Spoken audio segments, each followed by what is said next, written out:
આજરોજ સોજિત્રા વિધાનસભામાં સરદાર સાહેબ વલ્લભભાઈ પટેલની પદયાત્રા જે આપણા જિલ્લામાં દરેક વિધાનસભામાં થઈ રહી છે, આજે શરૂઆત થઈ રહી છે।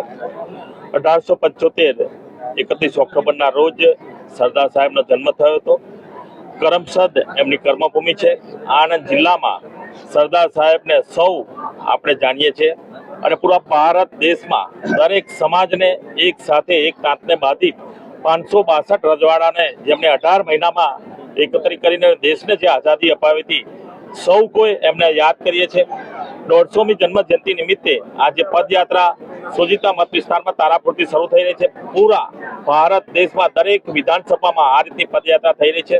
સરદાર સાહેબે જે રીતે દેશને એકતા અખંડતા માટે જે કામ કર્યું હતું, આવતી પેઢીને આ સંદેશો જાય, દેશમાં સ્વદેશી વસ્તુઓ અપનાવીએ, આ સંદેશો જાય અને દેશ એક વિકસિત ભારત બને, એક ભારત શ્રેષ્ઠ ભારત બને એ રીતના પ્રયત્ન જ્યારે આદરણીય પ્રધાનમંત્રી નરેન્દ્રભાઈ મોદી સાહેબ કહી રહ્યા છે, ત્યારે સૌને હું વિનંતી કરું કે આ પદયાત્રામાં આપણે સૌ જોડાઈ એકતા અખંડતા માટે કામ કરીએ।